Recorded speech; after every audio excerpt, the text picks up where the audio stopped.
Selamat hari Minggu untuk kita semuanya. Begitu juga yang mengikuti secara live streaming. Sebelum kita memulai ibadah kita di sore hari ini, terlebih dahulu kita berdoa dalam hati.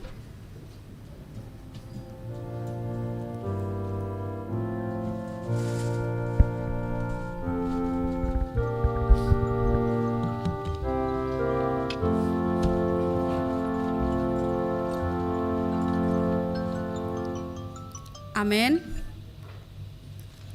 Kita bernyanyi dari buku nyanyian nomor 51 ayat 1 dan 2.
Di dalam nama Allah Bapa dan nama Anaknya Tuhan Yesus Kristus dan nama Roh Kudus yang menciptakan langit dan bumi. Amin. Aku melihat Tuhan duduk di atas tahta yang tinggi dan menjulang, dan ujung jubahnya memenuhi bait suci. Para serafim berdiri di sebelah atasnya, dan mereka berseru, seorang kepada seorang, katanya, Kudus, kudus, kuduslah Tuhan semesta alam, seluruh bumi penuh kemuliaan-Nya. Haleluya.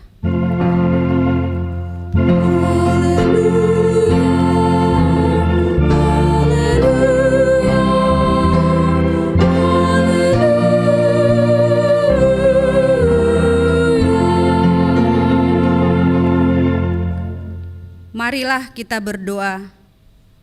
Tuhan Allah Bapa kami telah berhimpun di tempat ini pada hari yang Engkau kuduskan ini. Bukalah telinga dan hati kami, supaya kami dengan sukacita mendengarkan firman-Mu yang kudus, dan agar kami memelihara dan menghayati di dalam hati kami, serta penuh pengharapan berdoa kepadamu. Ajarlah kami menghitung hari-hari kami sedemikian hingga kami beroleh hati yang bijaksana. Terimalah kami ke dalam hidup yang kekal, di mana kami akan memuji Engkau di dalam Anak-Mu, Yesus Kristus Tuhan kami. Amin.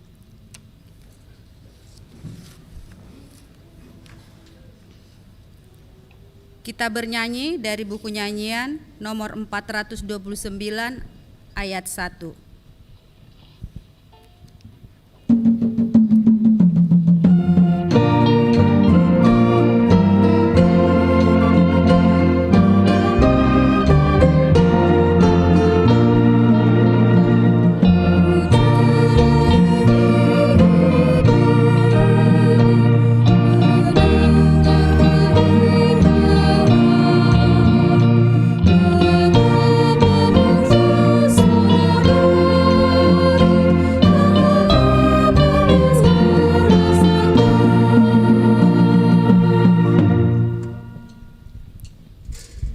Dengarlah hukum Tuhan pada minggu hari ini, yaitu hukum yang kelima sampai ke-10. Titah kelima, hormatilah ayah dan ibumu, supaya lanjut umurmu di bumi yang diberikan Tuhan Allahmu kepadamu. Titah keenam, jangan membunuh. Titah ketujuh, jangan berzina. Titah kedelapan, jangan mencuri. Titah kesembilan, jangan mengucapkan saksi dusta terhadap sesamamu manusia. Titah ke-10, jangan mengingini rumah sesamamu. Jangan mengingini istrinya, atau hambanya laki-laki, atau hambanya perempuan, atau lembunya, atau keledainya, atau apapun yang dimiliki sesamamu. Demikian hukum Tuhan. Marilah kita meminta kekuatan dari Tuhan. Ya Tuhan Allah, kuatkanlah kami melakukan yang sesuai dengan hukum-Mu. Amin. Kita bernyanyi dari buku nyanyian nomor 378 ayat 1 dan 2.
Marilah kita merendahkan diri untuk mengaku dosa kita di hadapan Allah.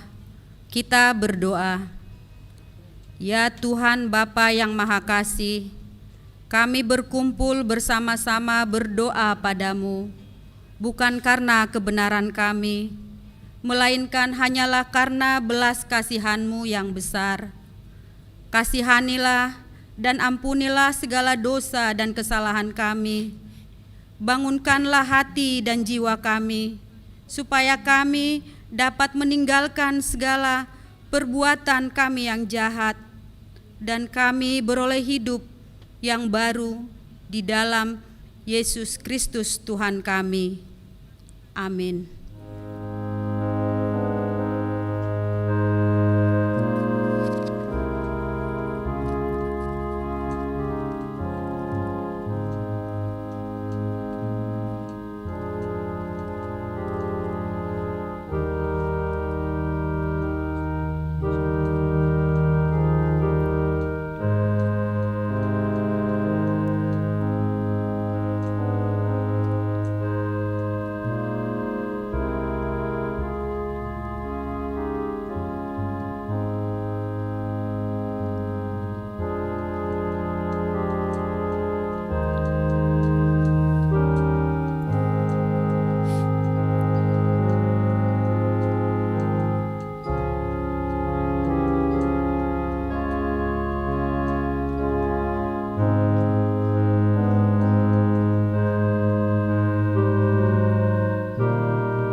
janji Tuhan akan keampunan dosa-dosa kita. Tetapi Dia tertikam oleh karena pemberontakan kita. Dia diremukkan oleh karena kejahatan kita. Ganjaran yang mendatangkan keselamatan bagi kita ditimpakan kepadanya, dan oleh bilur-bilurnya kita menjadi sembuh. Kemuliaan bagi Allah di tempat yang maha tinggi. Amin.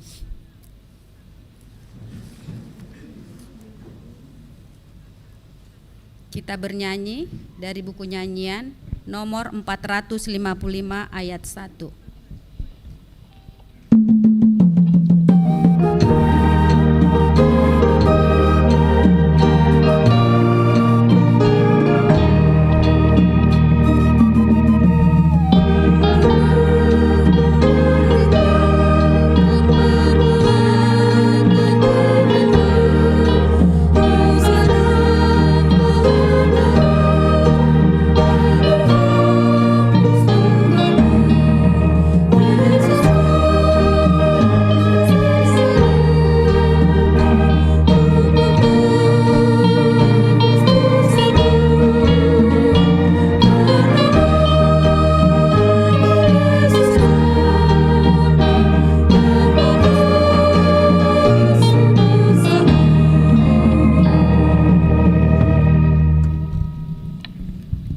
Firman Tuhan yang ditetapkan pada hari Minggu ini tertulis dalam Yesaya 65 ayat 1 sampai 9. Kita baca secara responsoria. Aku telah berkenan memberi petunjuk kepada orang yang tidak menanyakan aku. Aku telah berkenan ditemukan oleh orang yang tidak mencari aku. Aku telah berkata, ini aku, kepada bangsa yang tidak memanggil namaku.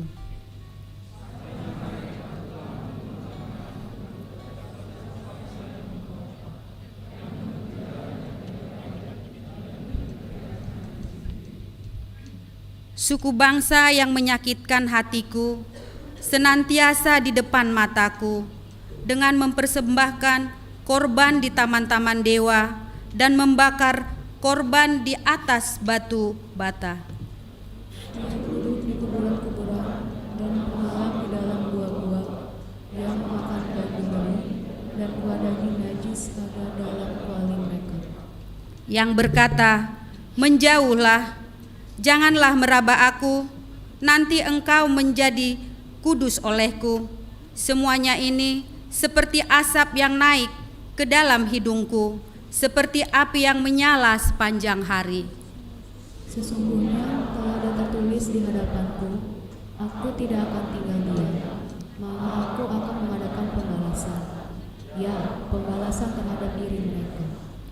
Atas segala kesalahan mereka sendiri, maupun atas kesalahan nenek moyangnya, semua serentak firman Tuhan. Sebab mereka telah membakar korban di atas gunung-gunung dan mengaibkan aku di atas bukit-bukit. Memang aku akan menakar ke dalam jubah mereka upah untuk perbuatan-perbuatan mereka yang dahulu. Beginilah firman Tuhan, seperti kata orang jika pada tandan buah anggur masih terdapat airnya, janganlah musnahkan itu, sebab di dalamnya masih ada berkat. Demikianlah aku akan bertindak oleh karena hamba-hambaku, yakni aku tidak akan memusnahkan sekaliannya. Aku akan membangkitkan keturunan dari Yakub dan orang yang mewarisi gunung-gunungku dari Yehuda. Orang-orang pilihanku akan mewarisinya dan hamba-hambaku akan tinggal di situ. Demikian firman Tuhan. Berbahagialah orang yang mendengar firman Allah serta memeliharanya. Amin. Kita bernyanyi dari buku nyanyian nomor 709 ayat 1 dan 2.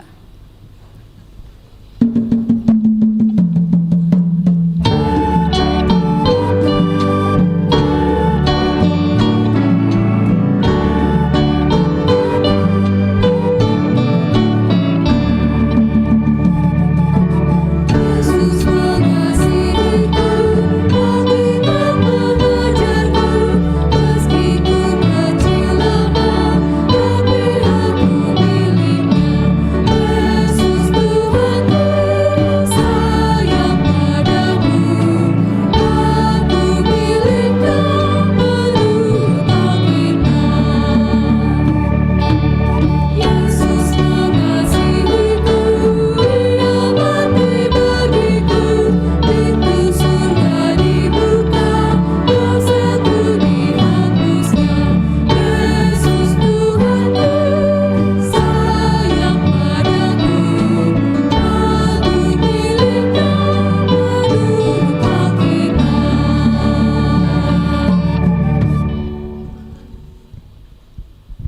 Marilah kita bersama-sama mengaku iman kepercayaan kita sebagaimana teman-teman seiman di seluruh dunia. Kita bersama-sama mengucapkannya. Aku percaya kepada Allah, Bapa yang Maha Kuasa, Khalik langit dan bumi. Aku percaya kepada Yesus Kristus, Anaknya yang tunggal Tuhan kita, yang dikandung daripada Roh Kudus, lahir dari anak darah Maria, yang menderita sengsara pemerintahan Pontius Pilatus, disalibkan, mati dan dikuburkan, yang turun ke dalam kerajaan maut, pada hari yang ketiga bangkit pula dari antara orang mati, naik ke surga, duduk di sebelah kanan Allah, Bapa yang Maha Kuasa. Dari sana akan datang kelak untuk menghakimi orang yang hidup dan yang mati. Aku percaya kepada Roh Kudus dan adanya satu gereja yang kudus, persekutuan orang kudus, pengampunan dosa, kebangkitan daging, dan hidup yang kekal. Amin. Kita mendengarkan warta.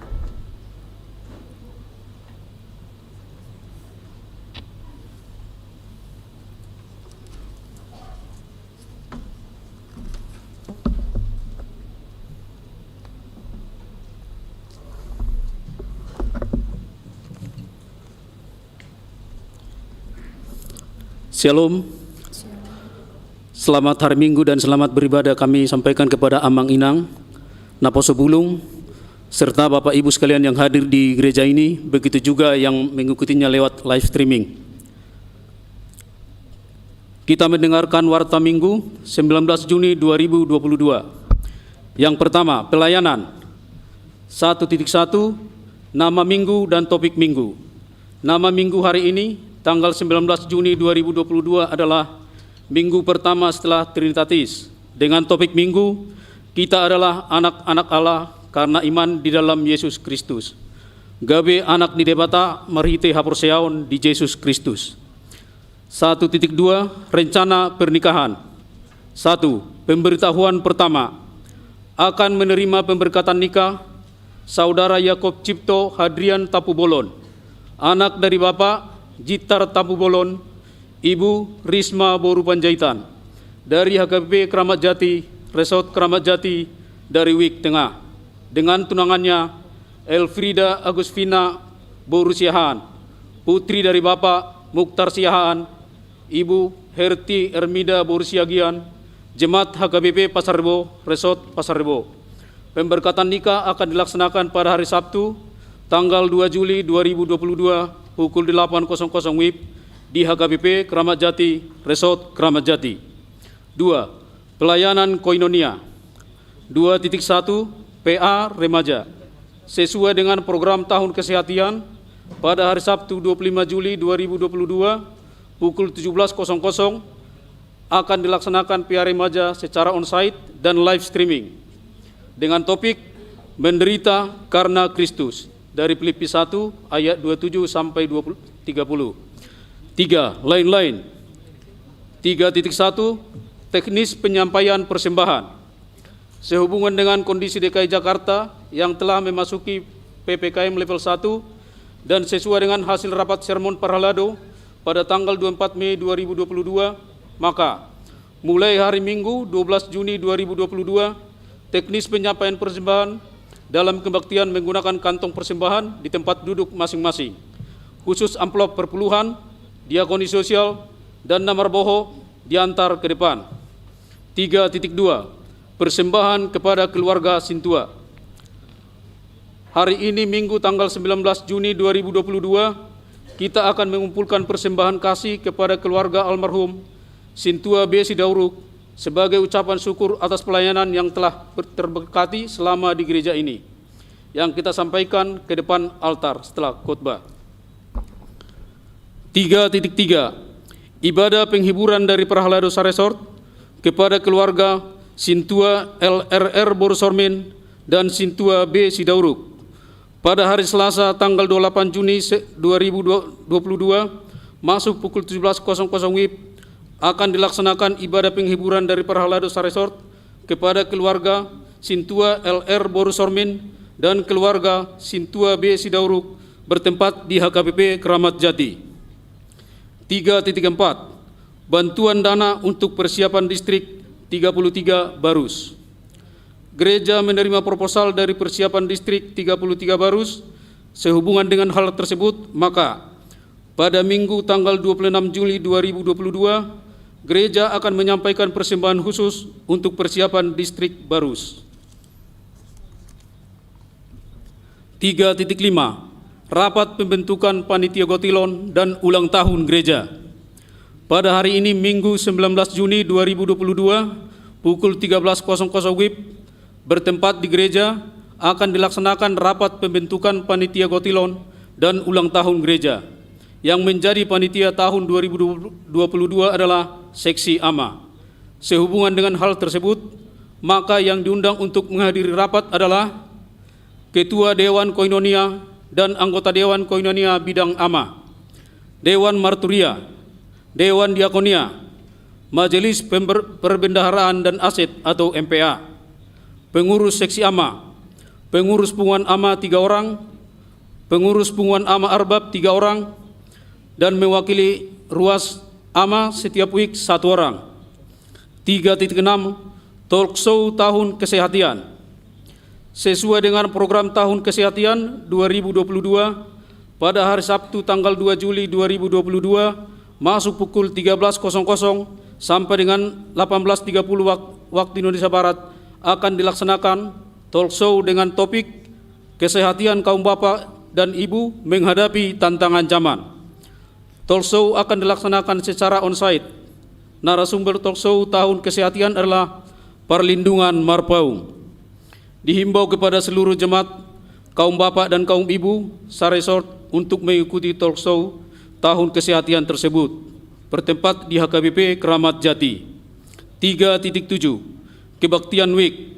Kebaktian Week dapat kita baca di warta yang sudah dikirim melalui WA Week masing-masing dan website HKBP Keramat Jati. 3.8 Panitia Tahun Kesehatan HKBP Distrik 8 DKI Jakarta. Sesuai undangan nomor 275-DTT-6-DKI-6-2022 tanggal 16 Juni 2022 perihal undangan, maka bersama ini diundang seluruh pelayan penuh waktu CHKBP Distrik 8 DKI Jakarta untuk mengikuti ibadah dan doa bersama saudara-saudari berkebutuhan khusus difabel atau disabilitas dengan orang tua, pendamping atau keluarga, dan pemerhati difabel atau disabilitas CHKBP Distrik 8 DKI Jakarta yang akan dilaksanakan pada hari Rabu 22 Juni 2022. Tempat Sopo Marpikir HKBP pukul 12.00 WIB sampai dengan selesai. Acara yang pertama doa bersama, yang kedua pemberian bantuan dari Kementerian Sosial Republik Indonesia, 3 bimbingan pastoral OPWI Epurs HKBP Pendeta Dr. Robinson Butar-Butar. 3.9 Pemberdayaan transformasi konflik. Sesuai dengan undangan nomor 748-L-16-6-2022 tanggal 13 Juni 2022 perihal undangan pemberdayaan transformasi konflik dari HKBP Kepala Departemen Koinonia HKBP kepada Pendeta Resort di HKBP Distrik 8 DKI Jakarta yang diwakili 2 orang dari Distrik 8 DKI Jakarta untuk upaya memelihara kesehatan pelayanan dalam pelayanan di tengah gereja. Transformasi konflik dan promosi perdamaian merupakan kebutuhan fundamental bagi seorang pelayan gereja yang akan dilaksanakan pada hari Senin tanggal 4 Juli sampai dengan 8 Juli 2022. Tempat Seminarium Sipaholon secara on-site. Kegiatan pemberdayaan transformasi konflik. Demikian warta minggu ini. Tuhan Yesus memberkati. Horas.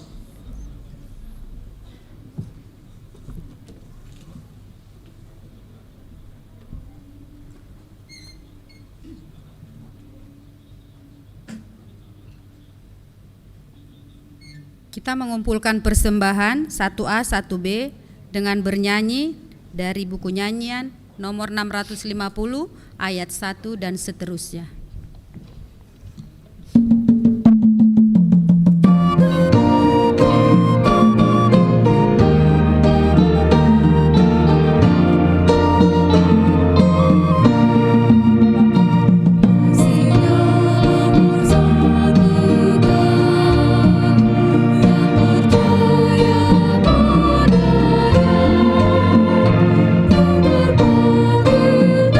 Satu harapan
Damai sejahtera Allah yang melampaui segala akal, itulah yang memelihara hati dan pikiranmu di dalam Kristus Yesus Tuhan kita.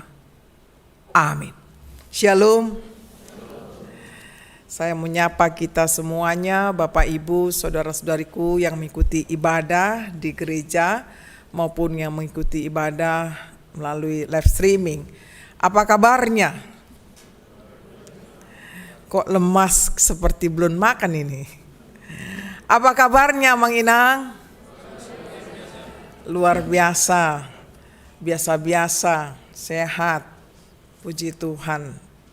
Terima kasih buat semuanya jemaat yang merasakan sukacita dari Tuhan pada hari ini.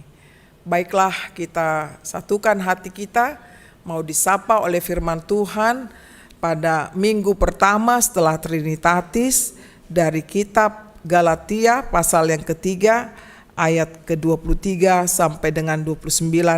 Marilah kita dengarkan.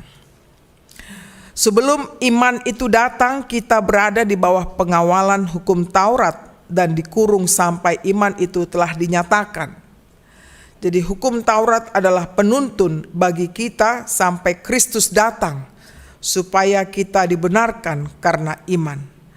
Sekarang iman itu telah datang. Karena itu kita tidak berada lagi di bawah pengawasan penuntun. Setelah kamu semua adalah anak-anak Allah karena iman di dalam Yesus Kristus. Karena kamu semua yang dibaptis dalam Kristus telah mengenakan Kristus. Dalam hal ini tidak ada orang Yahudi atau orang Yunani, tidak ada hamba atau orang merdeka, tidak ada laki-laki atau perempuan, karena kamu semua adalah satu di dalam Kristus Yesus. Dan jikalau kamu adalah milik Kristus, maka kamu juga adalah keturunan Abraham dan berhak menerima janji Allah. Demikian bunyinya.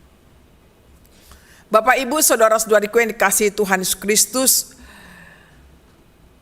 firman Tuhan yang telah saya bacakan tadi adalah jawaban dari Rasul Paulus terhadap jemaat yang ada di Galatia.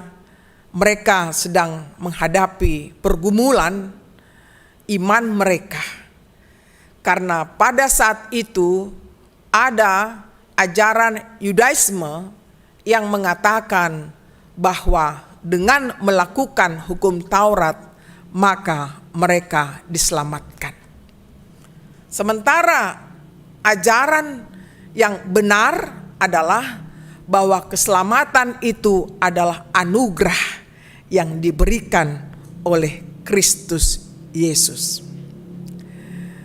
Oleh karena itu dalam teks ini kita diperhadapkan bagaimana pandangan Paulus tentang hukum Taurat itu. Bahwa hukum Taurat itu adalah sebagai penuntun. Penuntun yang bertugas yakni melindungi, menjaga keamanan, menaungi orang yang dilindungi dari bahaya, dan menolong mereka untuk bertumbuh dan berkembang. Namun setelah iman telah datang, maka yang terjadi penjaga atau penjara itu tidak diperlukan lagi. Mengapa? Paulus mengajarkan bahwa keselamatan itu adalah iman kita di dalam Kristus Yesus. Iman di dalam Kristus Yesus telah menjadikan mereka dan kita sebagai orang yang percaya menjadi anak-anak Allah. Menjadi anak-anak Allah tentunya harus hidup secara baru. Bukan lagi hidup pada masa lalu.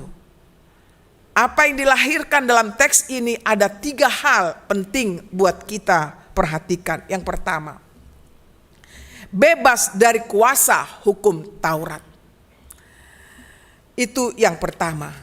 Yang kedua adalah satu dalam kepelbagaian. Yang ketiga, menjadi pewaris dari kerajaan Allah, menjadi pewaris janji Allah kepada Abraham juga disampaikan kepada kita sebagai orang yang percaya. Yang pertama, bebas dari kuasa hukum Taurat. Hukum Taurat hanya sebagai penuntun untuk datang kepadanya. Tugas pengasuh itu sangat terbatas sampai masa kanak-kanak. Ini bisa juga kita lihat dalam kehidupan kita sehari-hari. Fungsi pengasuh ada batasnya. Tidak selamanya ada pengasuh. Biasanya pada keluarga muda, di situ dibutuhkan ada teman untuk membantu keluarga itu karena memiliki anak-anak kecil. Nah, tapi tiba saatnya sudah besar anak itu sudah mandiri. Demikianlah dengan pemahaman tentang hukum Taurat itu. Setelah dewasa, si pengasuh tidak berkuasa bagi atau atas anak-anak tersebut. Demikian juga hukum Taurat tidak berkuasa lagi setelah kita percaya kepada Yesus Kristus. Oleh karena itu kita sekarang tidak lagi dibawa kuasa dari hukum Taurat itu, karena oleh iman kita telah menerima Injil keselamatan itu. Dengan demikian Allah dekat kepada kita, bergaul langsung dengan kita, kita mempunyai hubungan yang khusus dan memanggil Allah itu sebagai Bapa. Tidak ada lagi melalui perantara siapapun. Bagi yang disebut adalah kita anak-anak Allah, berarti kita sudah bisa langsung berkomunikasi dengan Allah di dalam Yesus Kristus. Allah itu Bapa kita dan kita menjadi anaknya. Sebagai anak Allah kita hidup bebas dari kuasa hukum Taurat. Sebagai anak-anak Allah kita tidak perlu melakukan tuntutan dari hukum Taurat supaya selamat. Karena seluruh tuntutan hukum Taurat itu sudah digenapi dalam diri Yesus Kristus untuk keselamatan kita. Hukum Taurat itu merupakan cerminan yang menunjukkan bahwa kita adalah orang berdosa yang tidak mungkin selamat atas usaha kita sendiri. Oleh karena itu, kita harus datang kepada Yesus Kristus, penyelamat kita. Hanya oleh iman kepada Yesus Kristus kita selamat. Saudara-saudariku yang dikasihi Tuhan Yesus Kristus. Itulah dapat kita perhatikan sebagai bukti bagaimana dahulu kala bahwa orang yang mengatakan percaya kepada Tuhan, ternyata dia tidak sesungguhnya percaya kepada Tuhan. Kita bisa lihat di dalam epistel tadi, Yesaya 65 ayat 1 sampai 9. Allah telah menyatakan dirinya bahwa di sini saya bersamamu. Tetapi apa yang mereka lakukan adalah pelanggaran dari hukum tersebut. Mereka tidak tahan uji ketika mereka berada di dalam pembuangan di Babel selama 70 tahun. Memang sangatlah berat, sungguh berat apabila kita berada di dalam situasi tersebut. Tentu kita juga tidak mampu untuk selalu bertahan di dalam kepercayaan kita kepada Tuhan. Itu adalah gambaran bahwa manusia tidak setia kepada Tuhan. Namun yang terjadi di sana adalah orang yang tidak setia kepada Tuhan, orang yang melakukan pelanggarannya, dia dikenakan hukuman Allah. Supaya mereka tahu bahwa Allah tidak menghendaki anak-anaknya terbuang, tersesat seperti itu. Allah menghendaki mereka kembali kepada Allah. Dan ada sebagian dari mereka yang kembali kepada Allah. Itulah yang Tuhan kehendaki. Itulah kalau kita lihat di dalam masa perjanjian lama, bahwa sebagaimanapun hebatnya manusia itu melakukan hukum Taurat, ternyata dia tidak mampu sepenuhnya melakukan tersebut. Oleh karenanya, Allah telah merancang dan langsung rancangan itu digenapi Allah dengan kedatangannya sendiri ke dunia ini melalui anaknya Tuhan Yesus Kristus. Di sini dapat kita perhatikan bahwa ternyata hukum Taurat itu tidak berdaya untuk menyelamatkan manusia. Itu kesimpulannya. Tetapi dengan iman kita kepada Yesus Kristus, karena kita adalah anak Allah, maka kita diselamatkan oleh karena anugerah Allah. Jadi penjelasan ini cukup jelas bagi kita semuanya bahwa hukum Taurat yang pada saat itu diberikan Allah melalui Musa, Nabi Musa, adalah sebagai bayang-bayang untuk keselamatan mereka. Tetapi bukan kemutlakan hukum Taurat itu adalah keselamatan bagi orang yang percaya. Kita bisa rasakan setiap minggu kita mendengarkan hukum Taurat bukan dibacakan di gereja. Tadi pun sudah dibacakan. Mengapa itu masih dibacakan? Kalau memang itu bukan keselamatan. Saudaraku, bahwa itulah menyadarkan kita bahwa kita datang beribadah bukan sebagai orang-orang benar, melainkan kita sebagai orang-orang berdosa yang membutuhkan pengampunan Allah. Itulah artinya hukum Taurat sebagai penuntun pada saat ini, bukan sebagai jalan keselamatan bagi kita. Hukum Taurat itu juga berguna sebagai pengajar yang mengajar kita berjalan mengikut Kristus. Hampir sama dengan undang-undang, saudaraku. Hukum peraturan yang ada contoh di Indonesia yang berguna untuk mengajar dan mendidik kita hidup sebagai warga negara yang hidup dalam kemerdekaan. Kita sudah merdeka, maka perlu undang-undang yang mengatur perjalanan kita. Bukan undang-undang yang memerdekakan kita, melainkan karena kita sudah merdeka, maka undang-undang kita butuhkan. Demikianlah kita sudah diselamatkan, maka kita butuh hukum Taurat yang mengatur kehidupan kita di dalam hidup yang sudah diselamatkan itu. Jadi kita melakukan hukum Taurat sekarang ini bukan karena takut tidak selamat, melainkan karena kita sudah selamat oleh anugerah Tuhan Yesus Kristus. Kita hidup di bawah anugerah, bukan di bawah hukum Taurat lagi. Jadi dari sana, Bapak Ibu, saudara-saudariku, bahwa kita tidaklah mengatakan tidak perlu lagi hukum Taurat. Kalau tidak perlu lagi hukum Taurat, kenapa dibacakan di dalam ibadah kita? Yang pasti itu sangat perlu bagi kita untuk mengetahui mana yang baik, mana yang tidak baik.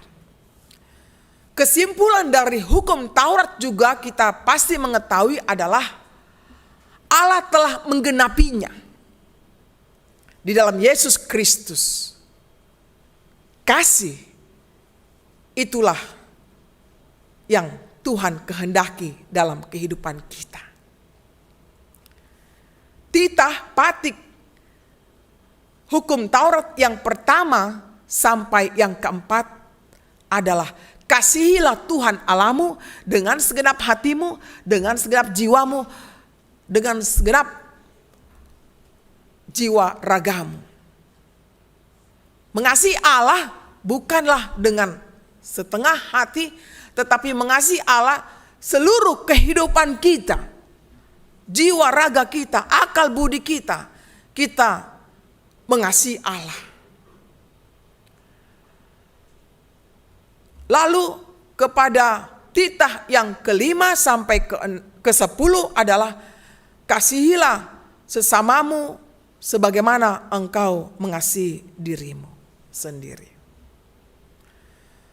Jadi kehidupan orang yang percaya diajarkan untuk hidup saling mengasihi. Itulah adalah bentuk atau panggilan sebagai anak-anak Allah, sebagai orang yang beriman kepada Yesus Kristus.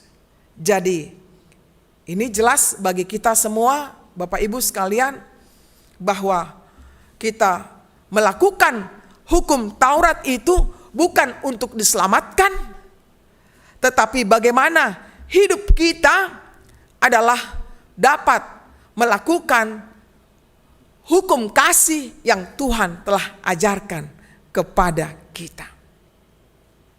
Yang kedua, satu dalam kepelbagaian. Setiap orang yang dibaptis harus mengenakan pakaian yang baru, bukan? Pakaian yang baru itu adalah Kristus, artinya kita harus ambil bagian dalam Yesus Kristus, menjadi satu dengan Dia. Dia berada di dalam kita, kita berada di dalam Dia. Kesatuan itu adalah kesatuan iman, kesatuan roh, kesatuan dalam Kristus yang tidak tergantung kepada perasaan atau pengalaman. Kesatuan dalam Kristus menghapus segala perbedaan. Dalam kesatuan tidak ada lagi yang dikatakan orang Yahudi atau orang Yunani, tidak ada lagi hamba atau orang merdeka, tidak ada lagi laki-laki atau perempuan, semua adalah satu di dalam Kristus Yesus. Kesatuan bukan berarti keseragaman. Kepelbagaian tetap ada, tetapi tidak ada yang menjadi utama. Semua sama di dalam Kristus. Saudara dan saya sama di hadapan Kristus. Maka gereja adalah bersifat universal. Tidak ada gereja yang disebut gereja bangsa. Tidak ada gereja yang disebut gereja golongan. Tidak ada gereja yang disebut gereja adat, gereja marga, gereja suku maupun gereja teritorial. Gereja terbuka untuk siapa saja. Kristus adalah Raja. Gereja mempersatukan semuanya. Maka gereja tidak boleh diskriminatif dan tidak boleh ada yang direndahkan. Semua sama di dalam Kristus. Bagaimana praktek yang terjadi dalam kehidupan kita? Ini juga satu perenungan bagi kita semuanya. Bagaimana orang tua memperlakukan anak-anaknya bersifat adil, tidak diskriminatif. Anaknya 5, 3, 2, atau hanya 1 gak masalah kalau 1. Kalau lebih dari 1 ini masalah. Anak-anak ini sensitif. Ya. Dari kecil dia sudah merasakan apakah aku diperlakukan sama dengan abangku, dengan adikku, demikian. Dan nanti besar juga dia akan protes kepada kita. Dari dulunya bapak dan mama membedakan saya dengan si Adonang, katanya. Ini baru saya buka sekarang ini. Orang tua hendaklah berubah. Bila kita ada dari beberapa anak itu yang kena di hati, ya, yang bisa mengerti kita, bukan berarti alasan bagi kita tidak peduli terhadap anak yang suka menyakiti kita. Karena di sini jelas dikatakan bahwa semua sama di hadapan Tuhan. Sehingga praktek dalam kehidupan kita pun memperlakukan anak-anak kita, memperlakukan orang lain, memperlakukan sesama kita, memperlakukan anggota pekerja-pekerja kita, janganlah bersifat diskriminatif. Mungkin kita melihat teman ini lebih dekat sama saya, makanya saya lebih perhatikan. Ya, kadang begitu memang. Tetapi ini menjadi koreksi bagi kita semuanya. Kita upayakan bagaimana mereka itu sama kita perlakukan sebagaimana Kristus memperlakukan kita sama. Bahwa tidak ada disebut dosa besar, dosa kecil. Yang jelas kita adalah orang berdosa sejak dulu kala hingga kini. Kalau Tuhan membeda-bedakan kita, sudah susah kita dalam hidup ini. Kita protes kepada Tuhan. Kenapa keluarga si A lebih makmur, saya tidak? Ya. Itu juga satu pergumulan bagi kita. Kadang juga timbul seperti itu. Kenapa orang baik selalu banyak masalah, banyak penyakit, tetapi orang yang suka melakukan dosa sepertinya hidupnya aman-aman, akur-akur. Tidak ada masalah sepertinya. Ya. Bapak, Ibu, saudara-saudariku, kadang kita memandang orang dari kacamata kita, bukan dari kacamata Allah.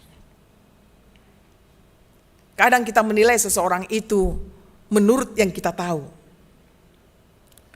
bukan apa kata Tuhan. Yang jelas seluruhnya, mulai dari anak-anak kecil sampai yang sudah tua, kita yang ikut dalam ibadah ini adalah Tuhan mengasihi kita. Amin. Jangan ada perasaan jealous terhadap yang lain dan kita lalu menuntut Tuhan untuk berlaku adil. Memang kadang kita ini mendikte Tuhan tanpa kita sadari. Kita berdoa, Tuhan, kenapa si X itu hidupnya aman-aman saja Tuhan. Padahal saya yang selalu berdoa, selalu melakukan aktivitas di gereja, hidup saya susah Tuhan. No, ya, jangan katakan itu. Ya. Maknailah dalam hidupmu, dalam perjalanan hidupmu, bahwa apa yang terjadi dalam hidupmu tidak sama dengan orang lain. Karena itu, don't compare to others. Jangan bandingkan dirimu dengan orang lain. Selama kamu masih berkecimpung di dalam membanding-bandingkan, hidupmu tidak aman, tidak senang, tidak nyaman, susah. Oleh karena itu, tinggalkanlah itu. Don't compare others. Be yourself, jadilah dirimu sebagai anak-anak Tuhan yang telah diberkati Tuhan.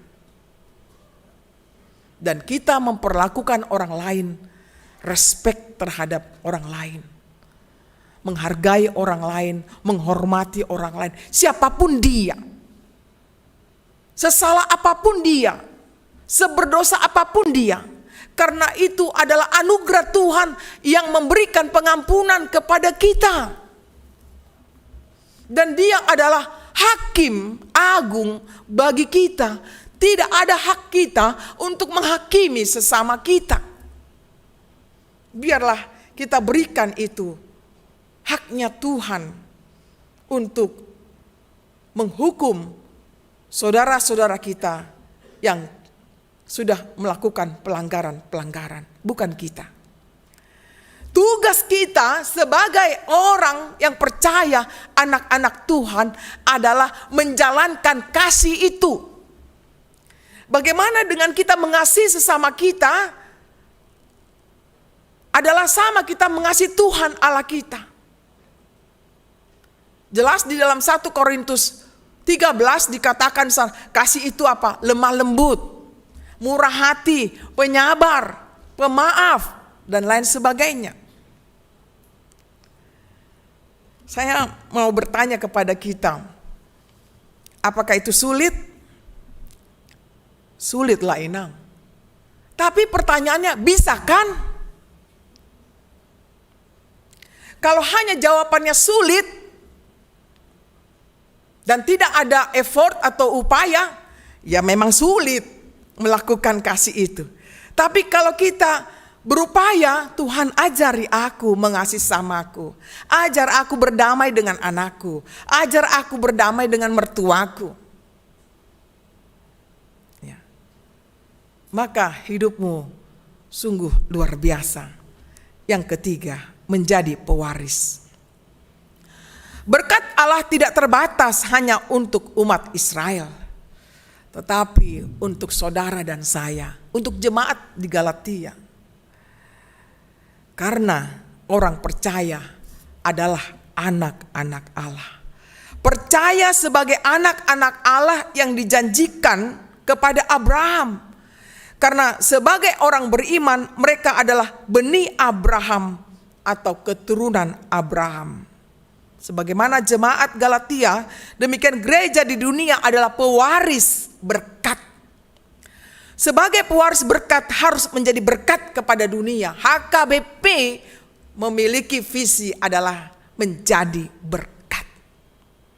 Satu perenungan bagi kita semuanya. Apakah aku sudah hadir menjadi berkat bagi keluargaku? Apakah aku hadir sudah menjadi berkat bagi sesamaku, bagi saudaraku? Menjadi berkat berarti pembawa kehidupan. Menjadi berkat berarti pembawa keselamatan. Menjadi berkat berarti kebenaran dan keadilan. Beribadah secara benar. Menjadi berkat adalah pembawa keselamatan. Gereja harus membawa keselamatan ke dunia ini. Apakah gereja-gereja di dunia sadar akan tugas penyelamatan ini?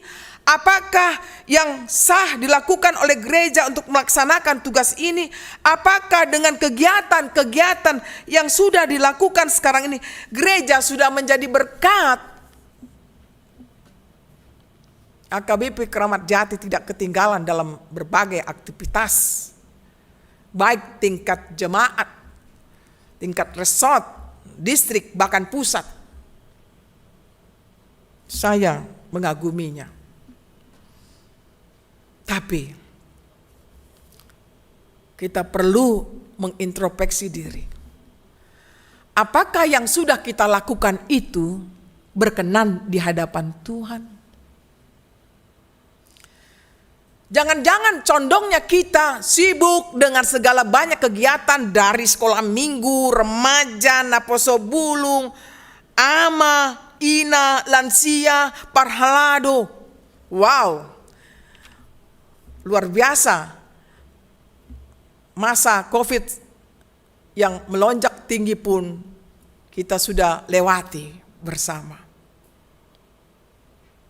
Kita berupaya untuk mengambil bagian dalam segala kegiatan, sekarang sudah mulai longgar. Semua semangat untuk melakukan retreat lah, ya, core-nya lah, pembangunan lagi, sampai dibuat lagi panitia tahun kesehatian. Sekarang perlu kita gumuli bersama. Apakah saudara dan saya, seluruh jemaat dan Parhalado HKBP Keramat Jati, sudahkah itu menjadi berkat bagi dunia ini? Bahwa kita sudah menerima janji dari Allah, yakni kita sudah diselamatkan. Lalu janji itu juga bahwa barang siapa yang percaya kepadanya bahwa hidupnya berlimpah ruah. Yohanes 10 ayat 10b. Aku datang untuk memberkati engkau dengan kelimpahan. Tidak ada kekurangan. Ketika kita merasakan janji Allah itu kita terima dalam kehidupan kita, lalu kita dipanggil untuk menjadi berkat bagi dunia ini. Bagaimana, saudara-saudariku? Marilah, ini satu ajakan bagi kita untuk kita renungkan dan kita laksanakan.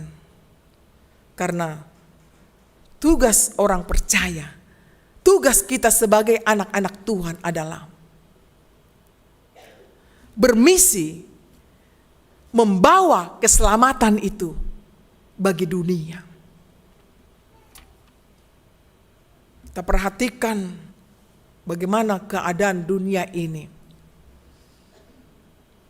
Berapa hari yang lalu saya mengikuti berita tentang keadaan minyak di negara luar. Lalu mereka meminta bantuan kepada presiden kita. Katanya, kalau tidak dikirimkan minyak, maka kehidupan masyarakat kami akan semakin terpuruk. Bahkan politik pun akan bergejolak. Bapak, Ibu, saudara-saudariku, ini hanya sebagai salah satu contoh. Bahwa kita melihat dunia ini sangat luas dengan berbagai keadaan situasi yang sangat prihatin. Bagaimana kita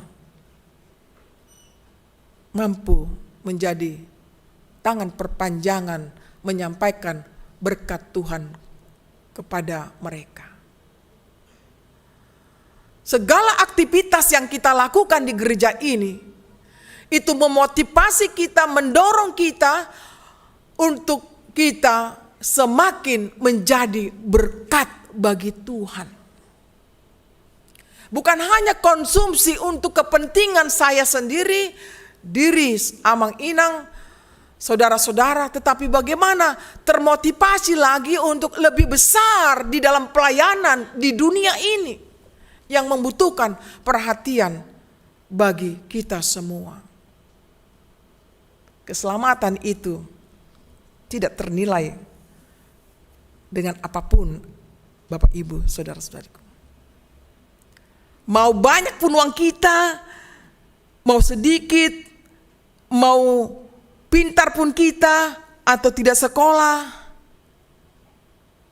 Tuhan tidak pandang itu. Itu tidak bisa dibeli. Itu cuma-cuma Tuhan berikan kepada kita.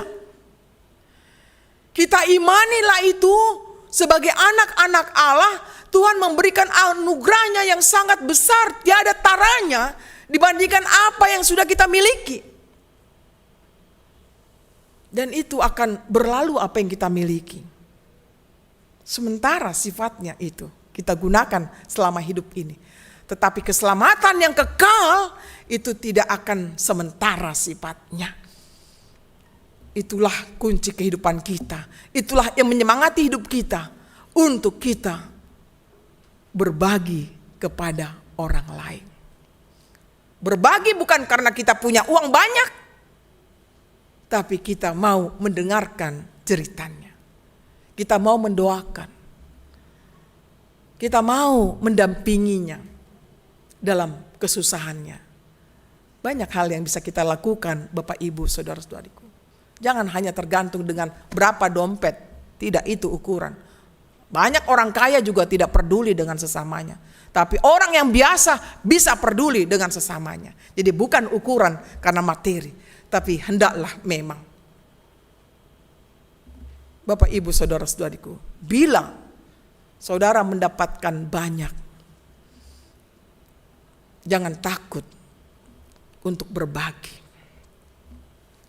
Ketakutan untuk berbagi bisa membuat hidup kita kikir, pelit, dekat-dekat dengan hemat, menghemat supaya ada sama dia.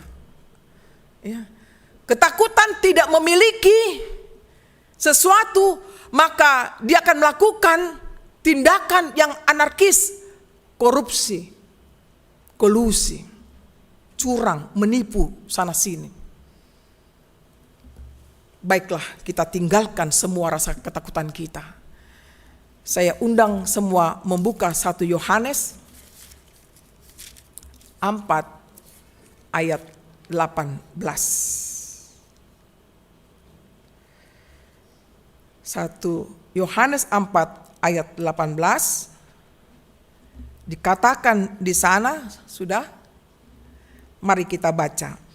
Di dalam kasih tidak ada ketakutan, kasih yang sempurna melenyapkan ketakutan, sebab ketakutan mengandung hukuman dan barang siapa takut, ia tidak sempurna di dalam kasih. Ini perlu dicamkan, saya ulangi membacanya.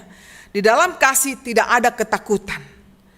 Kasih yang sempurna melenyapkan ketakutan. Sebab ketakutan mengandung hukuman. Dan barang siapa takut, ia tidak sempurna di dalam kasih. Oleh karena itu, Bapak, Ibu, saudara-saudariku, sebagai anak-anak Tuhan, kita sudah mengimani Kristus Yesus menyelamatkan hidup kita. Kasih-Nya lah menjadi teladan bagi kita. Itulah tolak ukur kita melakukan kasih terhadap sesama kita. Mari, jangan takut melakukan kasih. Ketika kita masih mengalami ketakutan, berarti kita belum sempurna mengenal Allah. Tapi saya percaya Bapak Ibu sekalian, tak ada satupun yang tidak hidup di dalam kasih. Karena kita sudah mengenal Bapa kita, Bapa yang mengasihi kita, Bapa yang mengampuni kita, Bapa yang mendengarkan kita, jeritan kita. Baiklah, kita juga dipanggil untuk menjadi saluran berkat bagi saudara-saudara kita, bagi keluarga kita, bagi orang yang membutuhkan kita. Jangan tunggu nanti, saat pulang renungkanlah itu. Selagi kita masih hidup, lakukanlah apa yang Tuhan perintahkan kepada kita. Karena ketika kita sudah tiada, tidak ada lagi kesempatan untuk melakukan itu. Tuhan memberkati kita semuanya. Amin. Kita berdoa. Ya Allah, Bapa di surga, Bapa yang kami sapa dalam Yesus Kristus, kami sungguh bersyukur Tuhan buat sapaan firman-Mu yang mengingatkan kami semua bahwa Engkau sungguh mengasihi kami. Kami adalah anak-anak-Mu Tuhan. Engkau telah menyelamatkan hidup kami. Engkau memberikan janji kepada kami bahwa kehidupan yang kekal Engkau sediakan kepada kami. Bapa di surga, ajar kami untuk mengasihi Engkau. Ajar kami untuk mengasihi sesama kami. Agar hidup kami berguna. Agar hidup kami menjadi berkat bagi banyak orang. Oleh karena itu, kiranya Engkau curahkan berkat-berkat-Mu kepada kami semua. Roh hikmat, roh kasih sayang, roh pengertian, roh pemersatu, roh pendamaian, itu boleh menjadi bagian kehidupan kami. Dan itu kami meteraikan dalam kehidupan kami Tuhan. Kami ingin dipakai oleh-Mu menjadi berarti bagi kehidupan dunia yang sedang menjerit kesakitan. Bapa di surga, kami berdoa saat ini untuk seluruh kegiatan-kegiatan di gereja-Mu ini, secara khusus HKBP Kramat Jati. Baik itu dari pelayanan kategorial, Partangyangan Week, demikian juga panitia tahun kesehatian, dan juga panitia pembangunan, kami sampaikan kepadamu ya Tuhan, agar Engkau memperlengkapi seluruh hamba-Mu, baik yang penuh waktu, penatua, dimanapun mereka berada pada saat ini. Kau berikan kesehatan, sukacita melayani Engkau di tengah-tengah jemaat-Mu ini. Demikian juga para jemaat Tuhan, dimanapun mereka berada, tambahkanlah sukacita mereka untuk melayani Engkau, untuk dengar-dengaran akan firman-Mu. Kini kami mau berdoa Tuhan secara khusus untuk jemaat yang sedang sakit, yang dirawat di rumah di masa pemulihannya, dan demikian juga yang dirawat di rumah sakit, yakni Amang Sintua STR Siregar yang sedang dirawat di rumah sakit, Juliana Boru Sitohang, Relu Sitorus, Nyonya Hutagalung Boru Simanungkalit, Nyonya Simanjuntak Rosita Boru Siaan, B Sibarani, Nyonya H Aritonang, Dince Boru Simorangkir, Nyonya Panjaitan Boru Simanjuntak, Nyonya Manurung Boru Silitonga, Nyonya A Siahan Boru Tampu Bolon, Nyonya Sirait Boru Sitorus, Nyonya Sintua Simamora Boru Aritonang, Nyonya Manulang Boru Gultom, Nyonya Sihotang Boru Simbolon, Nyonya Sirait Boru Simanjuntak, Daud Panjaitan Halundang Boru Siregar, Amang Sintua F Aritonang, M Marbun, Nyonya Sintua SMT Simatupang Boru Nenggolan, Nyonya Pangaribuan Boru Samosir, RS Pardede, Nyonya Gultom Boru Tambunan, Nyonya M Tambunan Boru Simanjuntak, H Tambunan, Nyonya Sintua H Sitorus Boru Dolok Saribu, Nyonya SBP Siregar Boru Siaan, Nyonya MS Sipahutar M Boru Utagalung, BMP Marpaung, Nyonya Panggabean Boru Utagalung, Anton Siaan, Sabar Siregar, Charles Utagalung, TN Sitorus, Nyonya Siregar Festi Boru Sianturi, Monika Boru Sitorus, Nyonya Purba H R Boru Silaban, Janusi Sianipar, TG Silalahi, Nyonya RB Sirait Boru Lumban Tobing, Nyonya Pardede Boru Silalahi, Nyonya Sintua H A Simatupang Boru Sormin, Amang Sintua EM Butar-Butar. Demikian juga yang dirawat di rumah sakit, Nyonya Nenggolan Boru Napitupulu, S Sitorus. Tuhan, kami memohon kiranya Engkau turut campur tangan untuk kesembuhan mereka, dan bahkan yang tidak kami sebut di sini Tuhan, mungkin masih banyak lagi yang sedang mengalami sakit penyakit, baik di rumah dirawat maupun di rumah sakit. Kami berseru memanggil-Mu ya Bapa, agar tangan pengasihan-Mu menjamah tubuh mereka yang tidak berdaya. Berikan Tuhan kekuatan, kesembuhan melalui obat yang dimakan, melalui perhatian para medis, perhatian keluarga, sanak saudara, teman-teman. Kiranya mereka semangat dalam menjalani kehidupan ini, semangat untuk sembuh, dan mereka selalu memuji, memuliakan nama-Mu. Hampirilah hidup mereka Tuhan, jauhkan dari rasa putus asa, tetapi tetap mereka memuji, memuliakan nama-Mu, karena Engkau adalah Allah yang baik, yang sungguh mendengarkan doa seruan kami ini. Kami berdoa Tuhan buat seluruh anak-anak Tuhan secara khusus di AKBP Kramat Jati ini, mulai dari anak-anak sampai lansia. Kiranya Tuhan memberikan umur yang panjang bagi mereka, hikmat-Mu, kepintaran, sukacita menjalani aktivitas mereka setiap hari.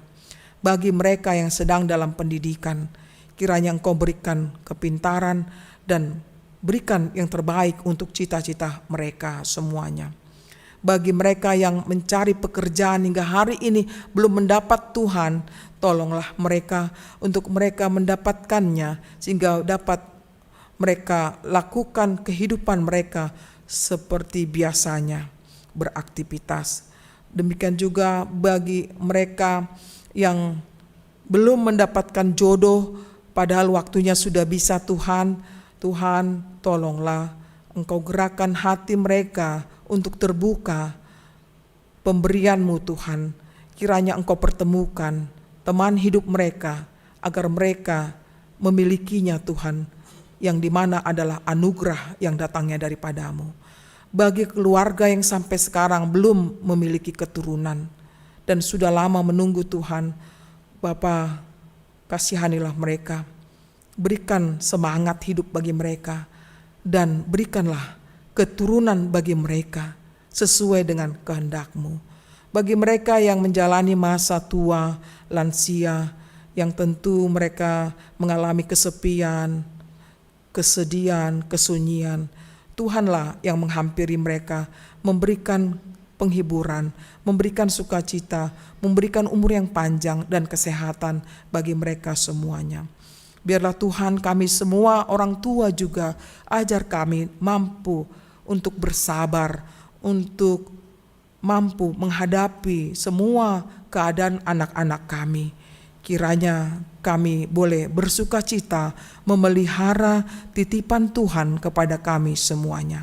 Demikian juga buat seluruh parhalado, baik para sintua dan juga yang full timer. Kiranya Engkau berkati kami semuanya. Berikan satu hati Tuhan untuk melayani Engkau.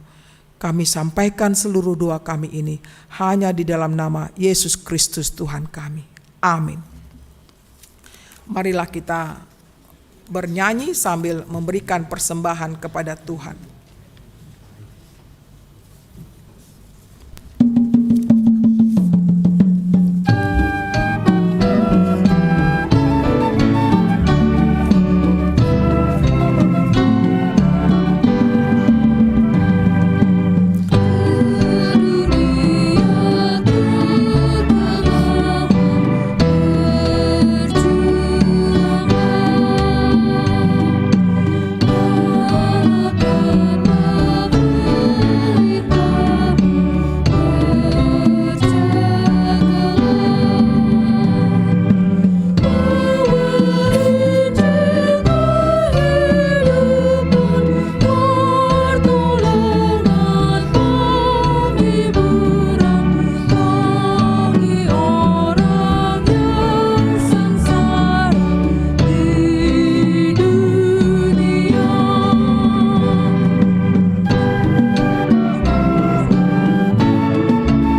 Marilah kita berdoa untuk menyerahkan persembahan kita kepada Tuhan.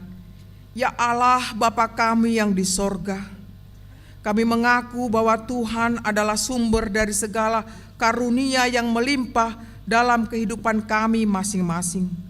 Sebahagian daripada karunia itu, kami serahkan kembali sebagai persembahan kepada Tuhan. Terimalah dan berkatilah persembahan umat-Mu ini, agar dapat kami pergunakan untuk pekerjaan dan pelayanan kerajaan Tuhan di dunia ini. Bukalah hati kami untuk mengenal betapa banyak berkat dan karunia yang kami peroleh dari Tuhan, supaya kami senantiasa bersyukur kepadamu di dalam nama Yesus Kristus Tuhan kami. Amin.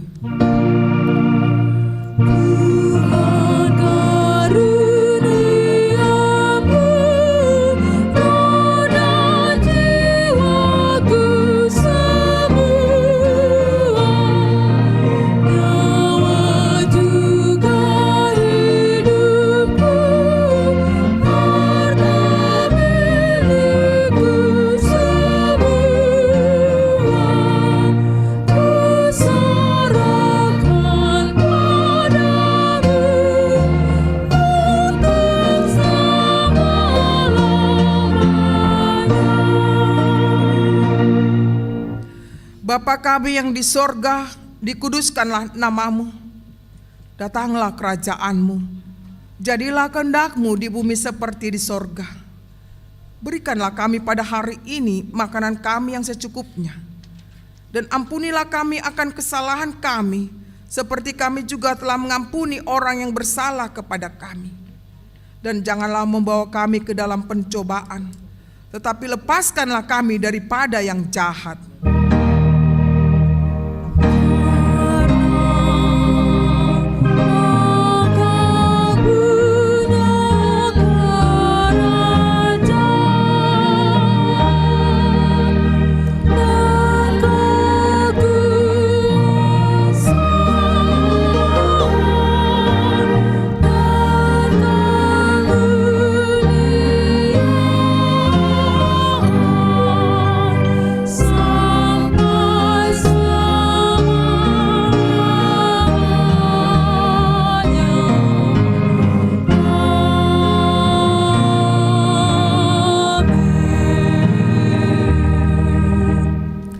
Pulanglah dengan damai sejahtera dan terimalah berkat Tuhan.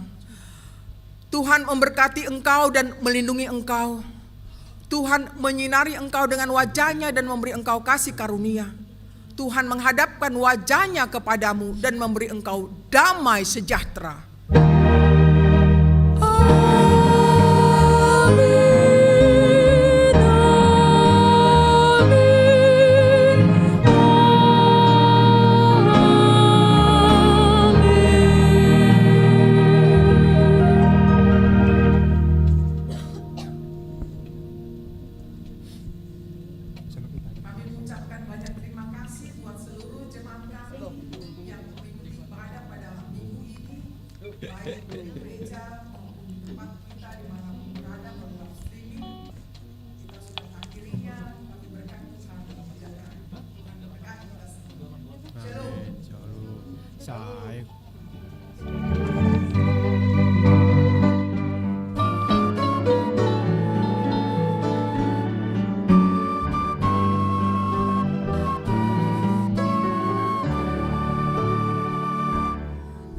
Meskipun dosa penuh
Ntar gue nyanyi dong.